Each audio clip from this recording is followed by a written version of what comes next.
But we have further testimony on the 5-bill package we referred to as energy freedom. And the first person who would like to testify is Professor Gary Wolfram of Hillsdale College on behalf of the Michigan Conservative Energy Forum. Professor, welcome back to the Energy Committee, and we look forward to your comments.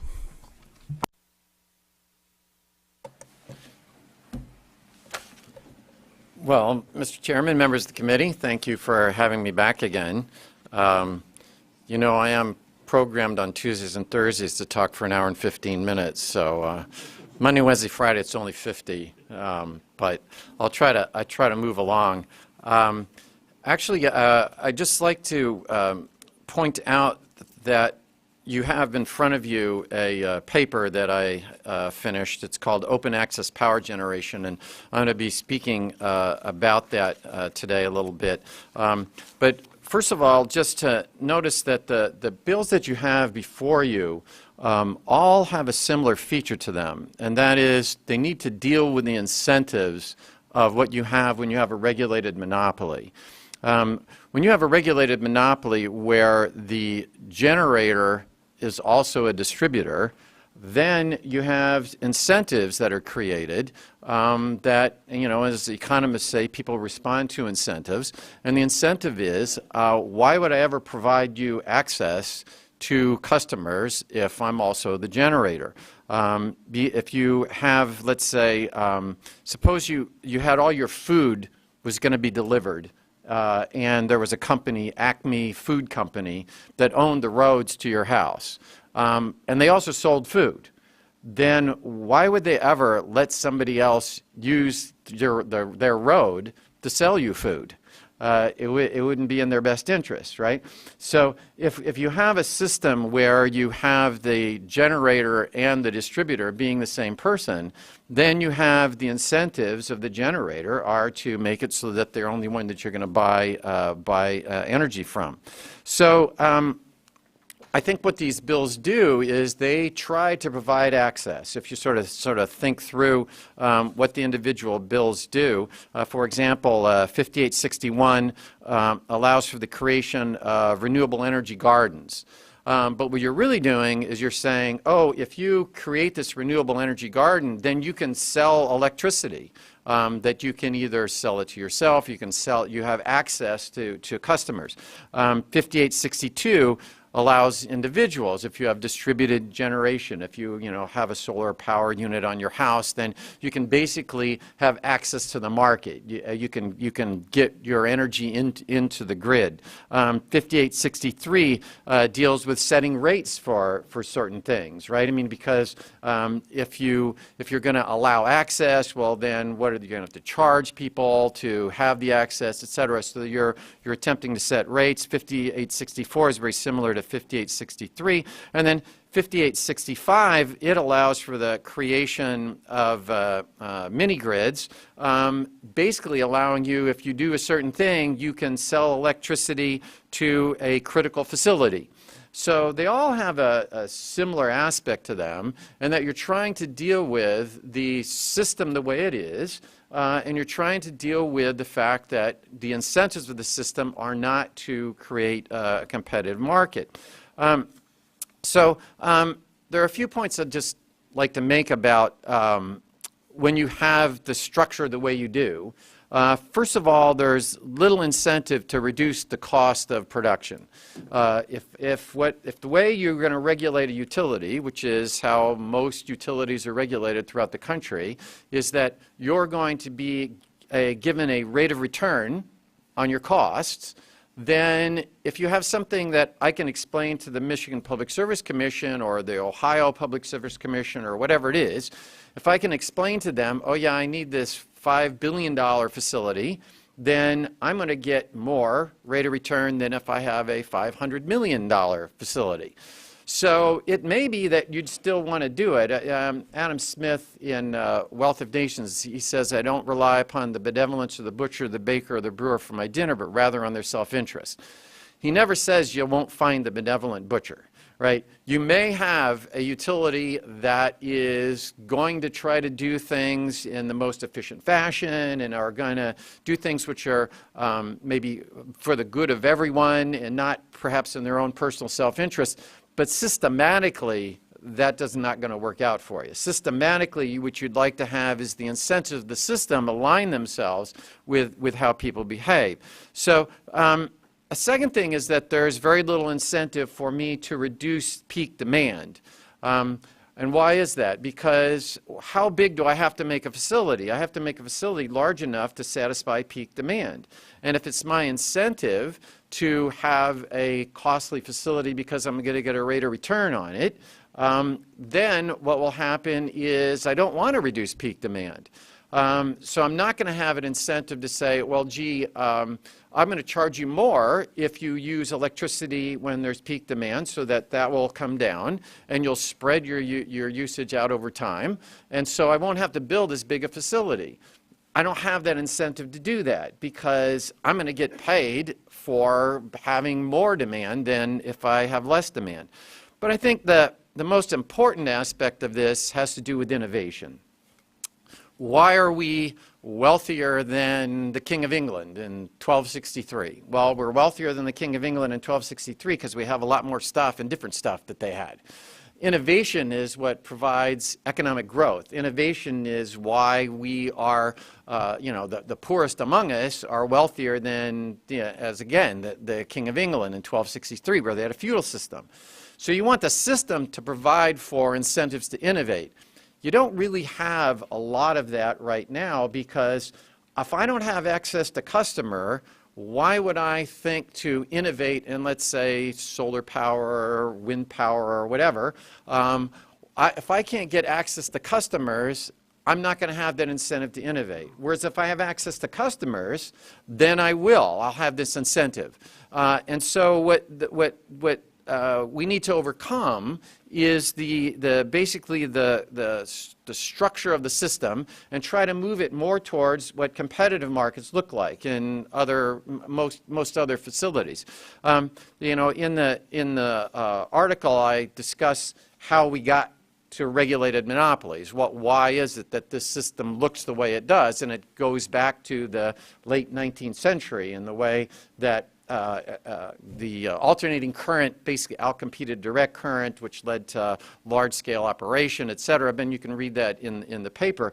But the bottom line is we ended up with both telecommunications and the electricity industry being regulated monopolies. Then in the 1970s, the idea that a natural monopoly could be turned into a competitive system began to feed its way through the economic system, and we began to look towards what we call structural separation, and that's what I'd really like to talk about a little bit today. What structural separation does is it says, I'm going to separate out the generation from the transmission from the distribution. Now, the transmission has been structurally separated at least since 1996 when the Federal Energy Regulatory Commission passed some orders that said that utilities had to functionally separate their transmission. And why were they able to do transmission? Because they go across state lines. So they have the authority. The federal government had the authority to do that. And so in 1996, they basically required that transmission be separated from the generation and the distribution. In an act that was passed here in 2000, Act 141, the state actually required the DTE and consumers to divest themselves of their transmission, and so they don't own the transmission anymore. That was a first step that has happened. What we ought to be looking at then is to take another step, and that is to figure out a way to structurally separate the generation from the distribution. Professor, to make it so that if you are a... Professor, can I interrupt Sure. for a question?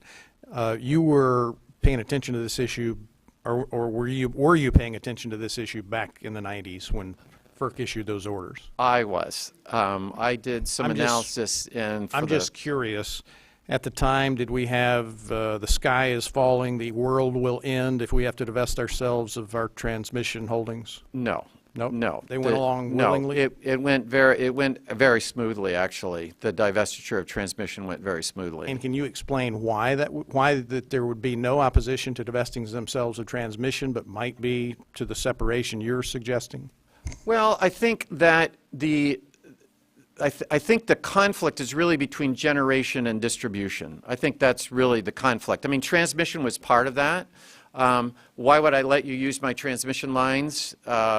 But if I still own the distribution at the other end, I'm not as concerned about, I've given up the transmission because I still have the generation and the distribution. And I think that's, and I actually did some analysis in 2000 when the Act 141 passed, and competition was introduced, and you could choose your generator. And that lasted for about 8 years. And then in 2008, there was a limitation on how much competition. You couldn't lose more than 10% of your customer base. And they'd already sort of lost 10% of their customer base. So you actually had actually it's sort of a unique experience in Michigan.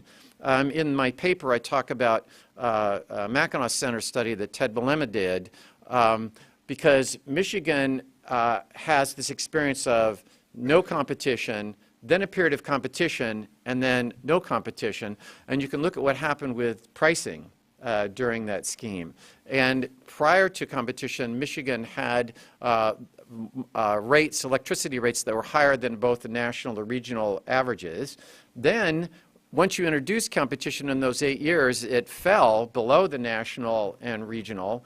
And then after the 2008, they went back up and they grew faster than the national and the regional.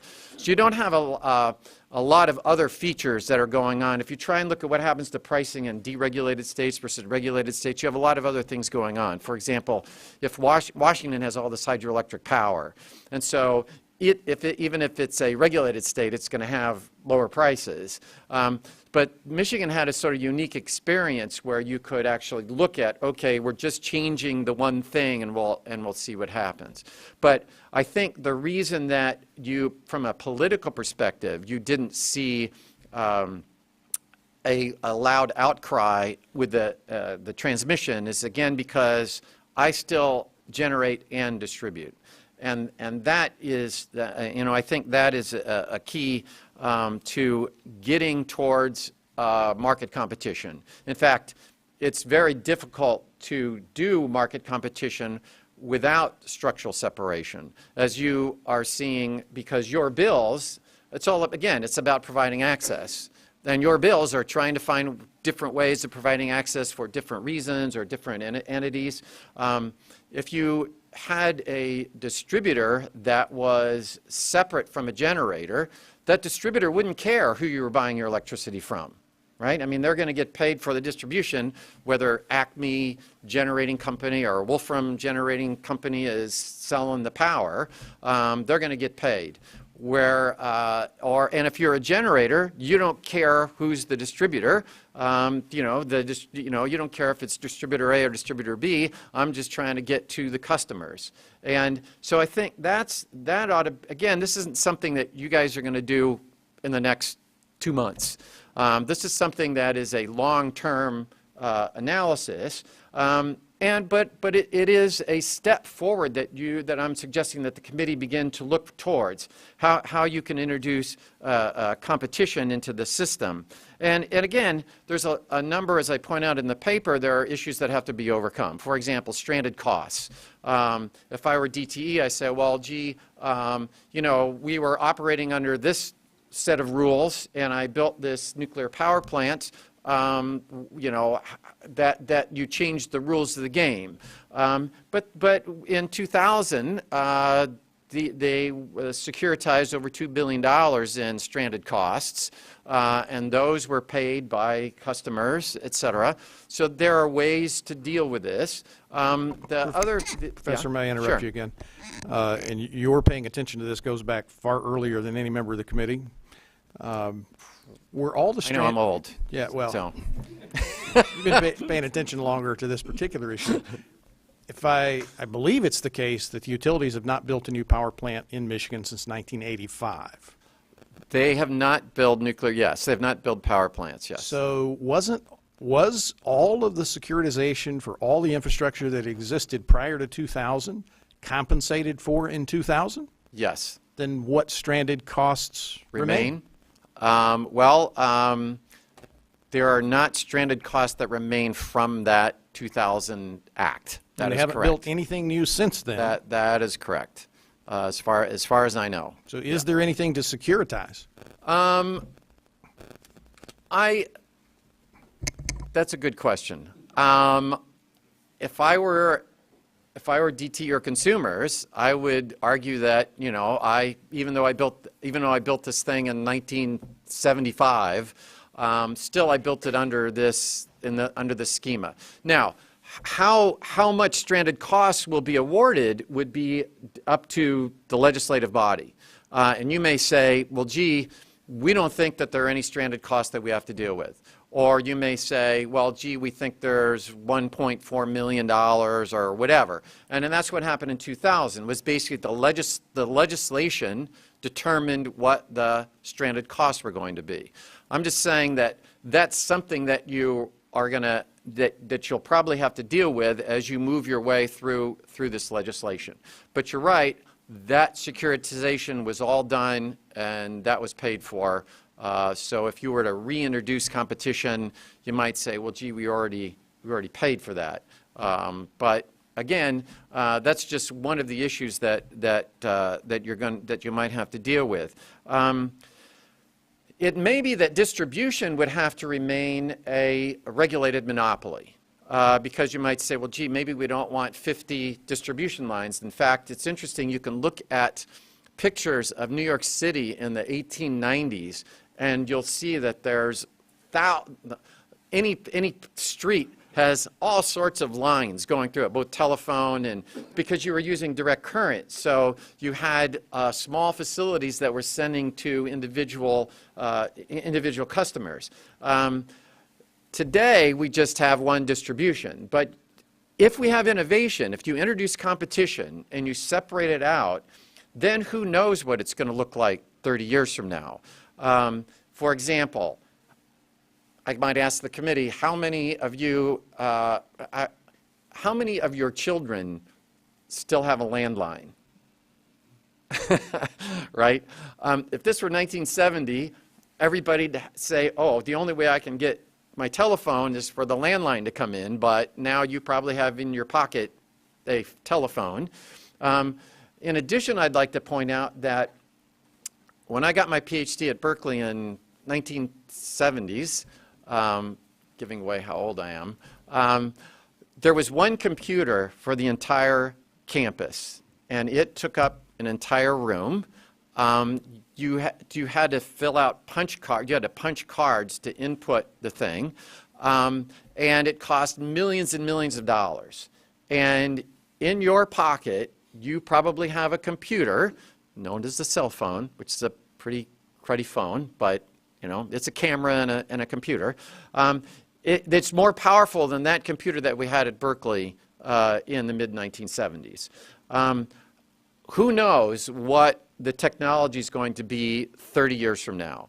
But if you provide incentives for me to be innovative, if you allow me access to customers, then you're going to get innovation. And, you know, I don't know what it's going to look like. I couldn't, you know, if I was in graduate school, you told me, yeah, well, you're just going to have the computer in your pocket that's, you know, more powerful than this, I'd say you're crazy. But, you know, who knows what's going to happen when you allow for innovation. And I think that's really sort of the key here is again, these bills are a step in allowing access. But you're having to do it piecemeal. And if you could, in the long run, I think it would be useful for the committee to say, okay, how can we make it so that the incentives of the system are there to have innovation, and that incentive is going to require that the generator be different than the distributor. How the mechanics of exactly how you're going to separate it out. Do you require them to have a separate entity? Perhaps you might have it. There are other states that have done this. In the paper, I have a reference. The footnote 25 has a very nice piece on how New England did it and moved to structural separation. You can look at how Texas did it. So there are other places that you can go to look at how they were able to manage the structural separation. My point is simply that I think this is something that the committee should be looking at. Again, not to do in the next 2 months. You probably got something else to do in August and November. I don't know. Do you guys run for? I think you do. Yeah, you run for office. So you might have something else that you're doing during that time. But I think long term, it's useful, even over maybe within the next year or two, that you could come up with getting groups together and focusing on how you might move towards structural separation. So with that, I think if you have time, I'll answer questions that you might have. I was going to ask Professor, other states that had done it. You've mentioned some. Do you have any comparisons as to the impact on pricing? Yeah, actually there's, in the paper I have a number of studies that I cite to. It is pretty clear that you get efficiencies from structural separation. They've done it in Europe. You can also find studies that, as I said, if you just look at pricing and you don't account for other things like, Arizona has a lot more solar power, ability to do solar power than Michigan does, at least under current technology. You might get some studies that say, well, we haven't seen a whole lot of reduction in prices, but then you can, I think Michigan offered a primary example where you didn't have all these other things going on, where you just had an experiment. Let's do competition, let's end competition and see what happened. But again, in the paper, I have cites to a number of studies that have looked at. Catherine Wolfram, same name, not same person, has done a number of studies for Haas School of Technology at University of California, Berkeley. She would be a good resource for that. Professor, have you read the Mackinac Center for Public Policy's commentary on net metering in the last month or so? I did take a look at that, yes. So yes. your institution, you are considered to be an authority nationally even on free market economics.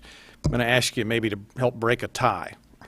I mean, I agree with the Mackinac Center. I don't think the government ought to have any business dictating to a provider of a certain product or service what they charge for it. But there are two particularly large providers of service here who insist that we regulate them and tell them through the Public Service Commission what they can charge. So the Mackinac Center has looked fairly dimly on the whole notion of net metering. I, on the other hand, have said, yeah, I agree with you, but if we have a system in which they're asking us to regulate them aggressively, hopefully in hopes of persuading them that a free market would be better, where they got to pick for themselves what they charge and sell and under what conditions. So if you're aware of that dichotomy, both of us coming at it from a free market economic standpoint, you want to try to break the tie or at least offer commentary? Well, I think that, you have this fundamental problem that what's called, and I discussed this in the paper, it's called regulatory capture. George Stigler won the Nobel Prize talking about this stuff. But the bottom line is the regulator is not going to know as much about what it actually costs to do stuff as the person that's being regulated, whether it's an airline or whether it's no matter what it is, utility, telecom, whatever. And so the problem is, how do you as a regulator actually figure out what the true cost of these things are? I watched a video of a hearing last time where some people were saying it was $65 to do the fixed costs for, for people who are, net metered, et cetera. It's very difficult for you as a regulator or as a legislator to actually know what that number is. So to the extent that you can make it so that you don't have to make such decisions, the better off you are. And competition makes it so you do. If you could break it out so you could buy your utility from your electric power from any generator, then the generators are going to compete with one another to say, okay, I'll sell it to you for this cents per kilowatt hour or whatever, and you don't have to worry about, and if somebody else is a distributor, they'll charge for the distribution, and somebody will charge for the distributor will probably charge for the billing, and they'll charge you for the administration piece. But yeah, I mean, it's difficult for you folks, difficult for the Michigan Public Service Commission to actually come up with, oh, it should be $5, it should be $7, or whatever that might be. So it's a fundamental problem of the fact that you have a regulated monopoly. To the extent that you can move it towards a market, you don't have to set the rate. The market's going to determine what the price is going to be. Representative Riley. Thank you. Yeah, so since we separated transmissions, we must have had a way to estimate the cost of transmission, I would imagine, to take that out of the formula. If we were to separate distribution from that and give it to a monopoly and that regulated, how do you see that going as far as establishing the cost for the distribution? Yeah, I mean, again, it's going to be like any regulation. You're going to have to, there will be competition. If you could open it up to where I could also distribute, see, once you've separated out distribution, I may find a way, as I said, to distribute the same way that telecom found a way to distribute. In fact, Tesla back in the 19th century, was trying to find ways that you could just directly send electricity without having wires at all. So I think in the short term, you would have to do what the Michigan Public Service Commission does, to go out and try to find out what would be a reasonable cost that they're not charging, because they're the sole provider. Can we make it so that they're given like any natural monopoly, they're going to be paid enough that they'll stay in business, not so much that they're restricting the supply or driving up prices beyond what the average cost would be. So there'd be I think there'd be a short-term problem of having to do what you're already doing, only you wouldn't have to do it for everything, you'd just be doing it for the distribution. You wouldn't have to be doing it for generation and transmission. Companies, there's a holding company that bought, ITC Holdings, that bought the transmission lines from DE and Consumer eventually, and they charge a price to transmit the electricity. So obviously you think it's a doable task to break that off then? I think it's a doable task, yes. Other states have done it. I think that to the extent that you can figure out a way where you have to regulate less, where you don't have to have a bill that talks about, oh, does this person get access to the grid and somebody else doesn't? If you do it this way, you get access and this person doesn't. To the extent that you can break it up so that I, as the distributor, don't care who you're buying the generation from, then at least that part is going to be off your plate. Again, I think that over time, you'll be able to move, that there will be competition and innovation in the distribution because I have access to customers. I mean, that's the key. If I have access to customers, maybe I'll figure out a way to bounce it off we'll build a cell tower somehow, and who knows? I don't know enough physics to know that you can do this. But maybe we'll build a cell tower and bounce the electricity off the cell tower and bounce it into your house. I don't know how they're going to do it. But I think you want to get people thinking that way and being rewarded economically for thinking that way. Thank you. Representative Lauer. Thank you, Mr. Chair. Appreciate your presentation. I guess I'm a little, maybe you can provide a little bit more clarity, because what we were talking about in the prior week with the $65 and what you referenced was the distribution, right? Because we recognize that as a fixed cost, and you said the same thing, that probably makes sense to, be regulated.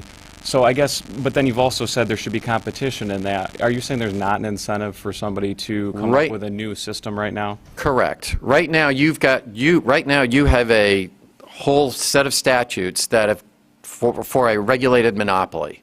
which has, the laws say this is what you can do, what you can't do, and the Michigan Public Service Commission has to do certain hearings, and here's who can testify, and, here's how that all works. So you have a system that makes it difficult for me to just say, hey, I want to enter that market and be able to distribute. If I build a solar panel, can I now distribute that electricity to you? Right? Well, you guys are having to put a bill together that says, well, yeah, right? I mean, that's what one of your bills is about. To the extent that you can separate out distribution and then begin to think of ways that allow people to get into that market, that's going to be the clever I guess the whole point is it. that, what we have right now, people can do the solar or the wind or whatever they want to do, but they have to pay for the grid charge, right? Which it sounded like you agreed with, that they should have to pay to send the power over the grid. So I guess I don't understand. You can do that currently. So what would be different under Well, yours? because I can't sell, I don't have access to your house to sell you electricity. That's the problem. Because the generator is also the distributor and doesn't have an incentive to allow me to send stuff to your house. Now, in 2000, we made it so that opened up, and in 2008, we basically closed it off again. So what I'm saying is, if the generators were a separate entity, then the distributor wouldn't pick what the generator is. In addition, once you've separated this thing out, if you could allow people to enter that distribution market, and which, in a sense, that's what you're sort of doing right now in this bill, where you have these solar gardens, what are you really doing? You're really saying you can send stuff into the grid and it has to be sent out to other people. I'm thinking that if you had this separation between the distributors and the generators, then somebody would think of ways, oh, how can I also distribute? And then that may require new statute or whatever, but you're now setting up the system where we encourage you guys to think of ways to do distribution. And again, in your bills, you're sort of doing that. You're saying if you create a solar garden, you can distribute, right? If you have a critical agency, you can distribute to them. So you're sort of doing it a little bit of piecemeal. But I think if you could focus on the big picture, and I don't have an answer how you ought to best regulate the distribution. I'm just saying once you've structurally separated, now you can start working on that and let the market start to figure out how to deal with that. Vice Chair Lisinski. Thank you, Mr. Chair. So I guess my questions are kind of following on Representative Lauer's questions. If we look right now at our distribution grid, there's billions of dollars of investment that needs to be made over the next 20 years in order to upgrade it and to keep it reliable and stable. So as I'm looking at that investment, and if what we're talking about is a separation then of distribution from generation, or even right now, those costs are pretty separate and are negotiated separately in the MPSC. If what you're suggesting is that we continue to regulate profitability, if we continue to say, in some folks' views it's a guaranteed 10% return, and some folks' views it's a limit on return to 10%. If we continue to regulate profitability on our distribution system, how much innovation do you think we're really going to drive? Outside of what we can already drive through the Michigan Public Service Commission by saying we want a grid that meets these reliability standards. This is the investment. This is the limit on profitability. Kind of confused there how you think both of those things would exist any differently than they exist today. Well, what would be different is the generation would be separated out. I mean, that's sort of the main point That's fine, here. but we regulate the distribution system right now in terms of improvement, innovation, and what needs to go into it, and the cost of that goes into the utility bill for each customer, and we put a cap on the profitability that can be earned. So would you support a continued cap on profitability? Well, here's how I would put it. That is, once you've got the distribution separate from the generation. That is the fundamental problem right now. Then once you've got that done, then the question is, you don't have to worry about the generation because you have all sorts of competition in the generation. You're going to have some interim period where you're going to have to deal with the fact that distribution is probably going to have to be a regulated monopoly. Just the distribution is going to have to be a regulated monopoly for a period of time. But I think what will happen is that if you try to think of ways that make it easier for me to enter that distribution market, find ways that I can distribute energy, because you're going to have to allow access to customers through the distribution market as well, right? I mean, but if I'm the distribution, if I'm not generating, I don't care where the generation's coming from, right?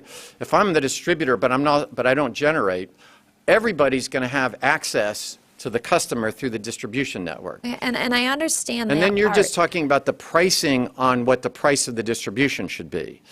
And that, in the short term, is going to have to be regulated in a similar fashion to what you're doing now. That is, you're going to have to say, we're going to have to allow a price for the distribution that's sufficient to keep the distribution lines open, to make it so that the company that is the owner of the distribution doesn't go out of business. And you will have to continue to do that, at least in the interim. So my next question is around the efficient allocation of capital. So if I have a washing machine that was built in 1975 and it's paid for and it's working really well, it's meeting all current standards, it's doing everything really well, would you see in terms of generation, I guess what I'm trying to get at is that the securitization is already taken care of.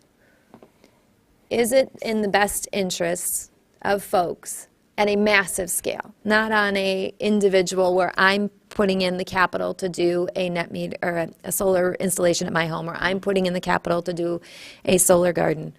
Do you see that the replication of capital infrastructure for generation is in the best interest of the state overall in terms of keeping electric utility rates low? What do you mean the replication of it? So if I was to look at if what you're saying is there a bunch of generators were coming in, or there's the comment that we haven't built new power plants since 1985, do you see that as a reflection of efficient use of capital resources or a hampering of innovation? Well, I think there's definitely been a hampering of innovation. Again, and that is that it all has to me it all has to do with access to the market, and do I have an incentive to allow folks to use whatever facility that I have? If I'm a distributor and I no longer generate, I don't have a reason to keep this generator from having access to your house. So right when now, we the did law that- doesn't allow me to do that, right? Because the law right now says that the investor-owned utilities can't lose more than 10% of their customer base. But when we did allow investor-owned utilities to have, in that 8-year period, we did not come even close to the 10% cap. We were only at 1 or 2% capture by other generators when we had that open competitive market. I could be off by a little bit on my percentages there. Isn't that why the 10% cap was deemed a reasonable cap to put in place? Because in the 8 years, there was no uptake of a competitive market?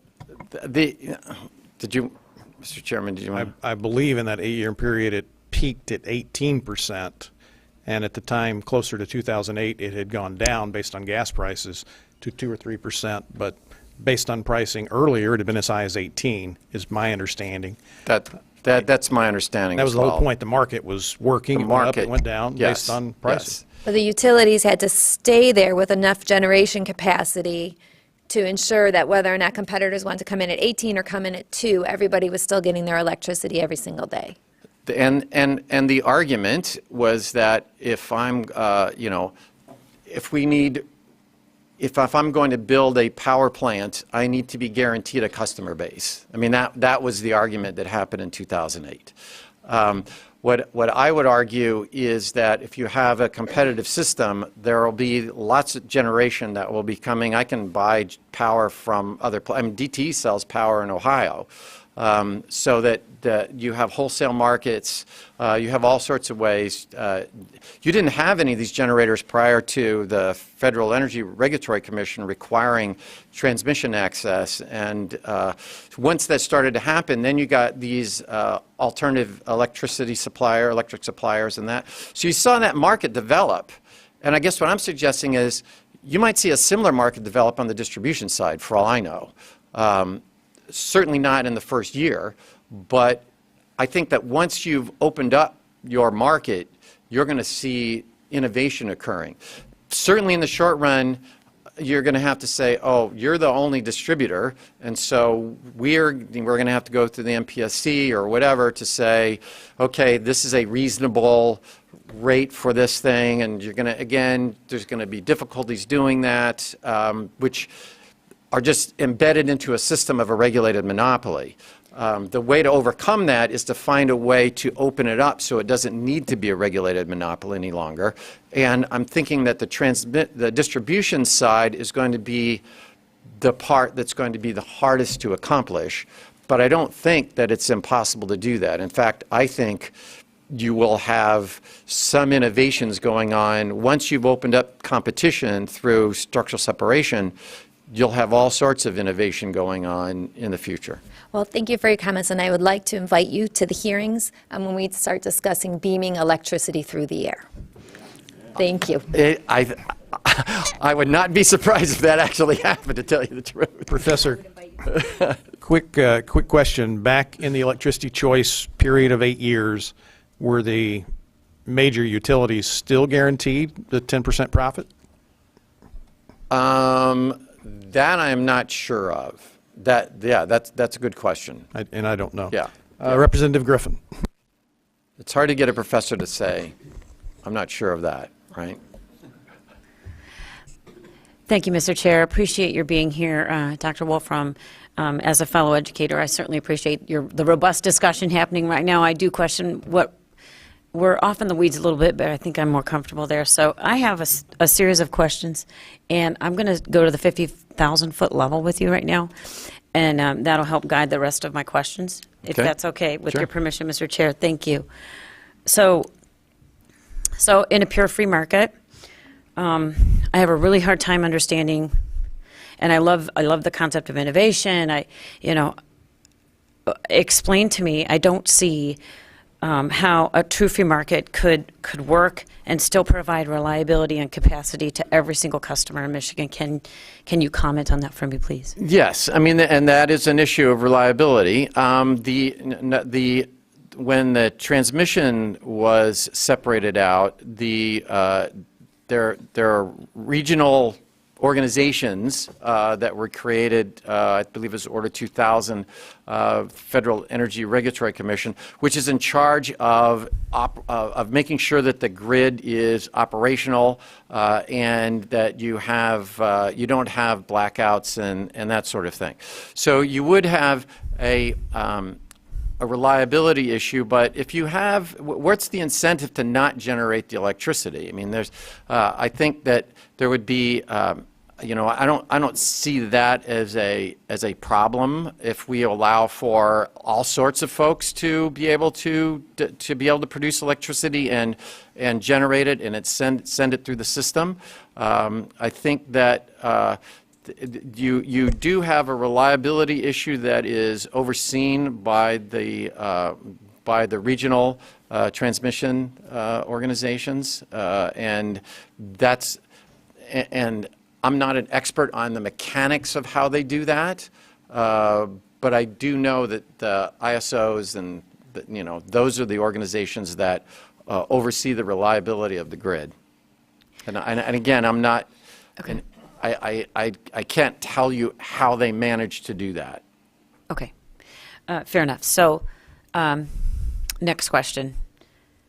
I think we're at the 25,000-foot level now, if that helps. Innovation in the market is good. Is there any other technology or renewable or alternative energy source that right now is capable of creating base load or could be capable of creating significant base load in the next, say, 5 years? In the next 5 years, I I would probably doubt in the next 5 years you're probably going to use natural gas. It's probably going to be, I mean, given the innovations in fracking and hydraulic drilling or horizontal drilling, that I think natural gas prices are probably going to be sufficiently low that they'll outcompete coal, and nuclear has a lot of problems with the high fixed cost of it, although nuclear is moving towards modular. There's innovation now in nuclear generation. But I think your base load is probably going to still be either natural gas or, it's sort of interesting, do you have some states like California getting rid of nuclear power, and then you have other states like New York that are subsidizing nuclear power. So how that spreads out. But I do think you're probably still going to have natural gas and probably coal for a while as being the base load. Who knows, again, 30 years from now, I might have a solar panel that generates 1.5 gigawatts, for those of you who've seen Back to the Future. The 1.5 gigawatts of electricity, who would have known what was happening on the computer side? Who knows what's going to happen on that side? But certainly within the next 5 years, it's probably natural gas and coal that's going to dominate the base load. So in terms of reliability and capacity, then, just looking out 5 years, we're still looking at major reliance on natural gas and coal. Correct. Okay. Correct. So, and then a question about regulation, deregulation, and historically 2000 to 2008. So when a state moves from regulation to open access, prices are fixed for 5 years during the process, and then when that comes off, the prices spike. Can you comment on what you see there and why? Well, you only fix them by statute. Right. They don't have to be. And in fact, if you look at what happened in California, that was a disaster in how they implemented. People sometimes use California as an example of how deregulation didn't work, but it was because the mechanics of how they did that, and that they fixed retail prices. They also made it so that the utilities had to rely on the spot market, that is, they couldn't buy long-term contract, and they limited their ability to generate. So when wholesale prices spiked, they couldn't raise their retail prices because the statute wouldn't let them. And so that's why they ended up with their utilities going bankrupt and blackouts and all sorts of problems. So you don't need to fix the retail price. In fact, I would argue not to fix the retail price. I would argue just let the market decide what the retail price is. Usually when you do this sort of thing, the legislature goes, oh, we're going to make sure that you guys, your constituents, know that prices aren't, that if we deregulate this thing, prices aren't going to go through the roof. And so we're going to set by law what the prices are going to be. That's a problem, because you don't know, what's going to happen in the Middle East, or, maybe there's major earthquake because of fracking, and so they don't allow fracking any longer. You don't know what's going to happen to natural gas prices or things like that. So just let the market set the price, and hope that your constituents understand that a market-based system is going to be more efficient than a centrally planned system by regulators. And so then, last question, Chair. Thank you so much for your indulgence. So then, so I hear you saying that the government shouldn't require generation to provide that reliability and capacity, that it should be the free market that dictates that. And so if my constituents have a problem with electricity, then I would have to say to them, well, talk to your provider. Well, you would have, I still believe you would still have the regional transmission organizations that oversaw the reliability of the grid. So you're talking about being federally regulated? Yes, right? and they are nonprofit. They're nonprofit organizations that overlook the reliability of the grid, and that's who you're basically relying on right now. So it wouldn't really change if what we did was if we said anybody can buy their electricity from anybody they want. That in itself is not going to make it so that somehow the grid's going to become unreliable.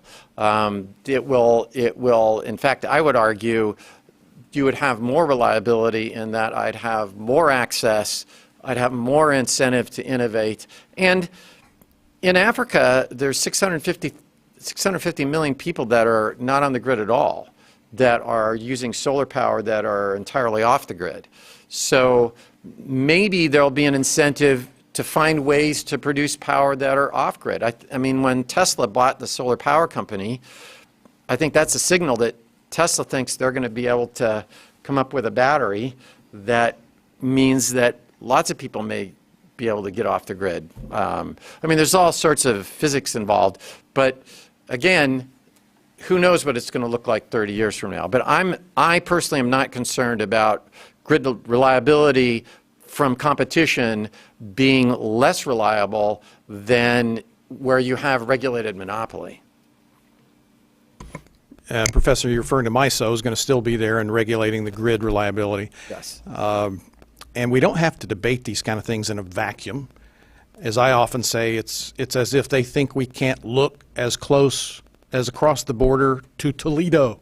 Yes. I mean, you don't have to say, how do we theoretically do this?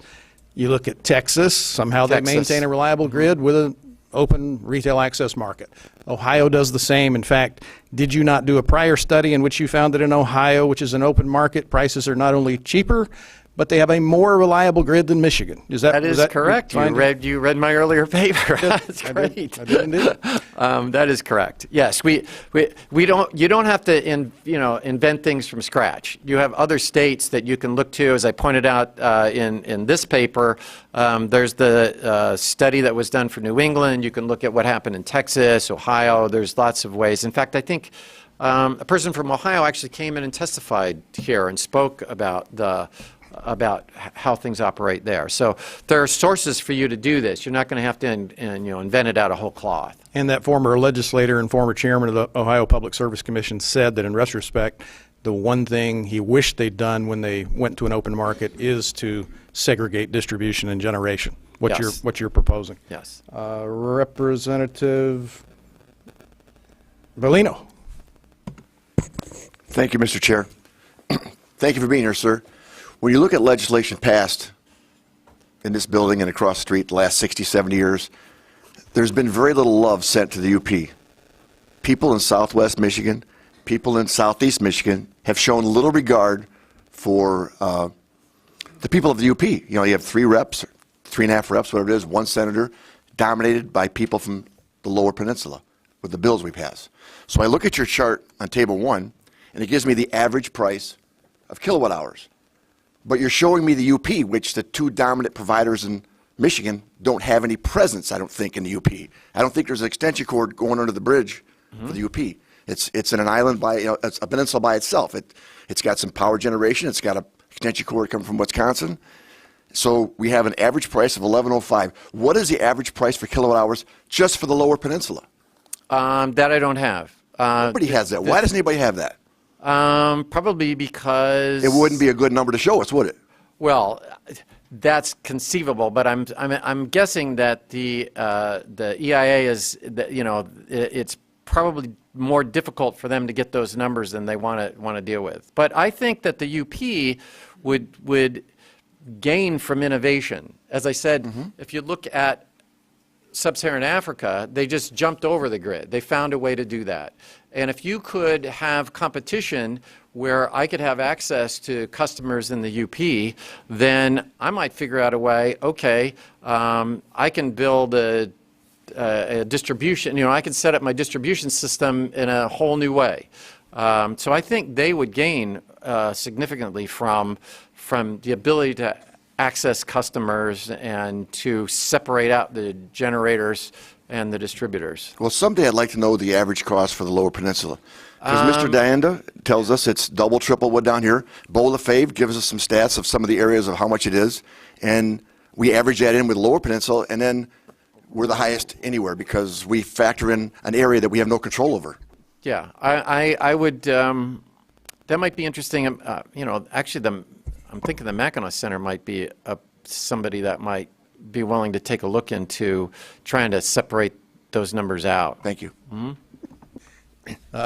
Professor and Representative, there is in fact a line that runs under the straits, because it's what just got dinged by the anchor. Here. No. Yeah, transmission, ATC, yeah. And it's 3%. You know, from a simple mathematics standpoint, it's 3% of the population. Yes, it's So not going to affect the number much. Not going to affect the You just don't have enough. The average is not going to change much. Representative Griffin. Thank you, Mr. Chair. As a constituent, I actually have AEP power in the Southwest. There's a little bit of down in the Southwest that does have Indiana, Michigan power.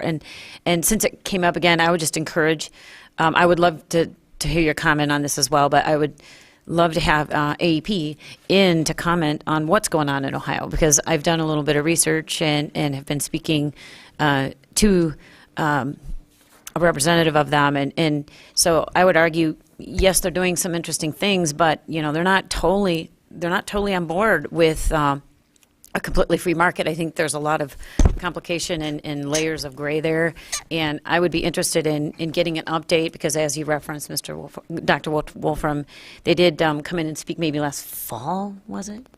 But Yes. yeah, but well, I several can't remember things, when it was, but yeah, it was almost way back. It feels Yeah. like forever.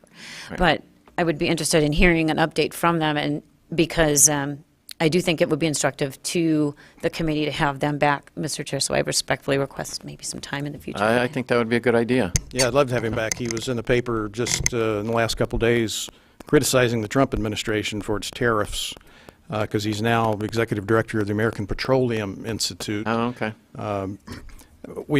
And for benefit of the committee, I've heard the line of argument that Ohio is reconsidering, and best I can determine, the only entity in Ohio that is not satisfied with the current system and is clamoring to go back to regulation is the former monopoly utility that doesn't want to have to compete, liked the system better where they were guaranteed a profit and share of the marketplace, you know, duh.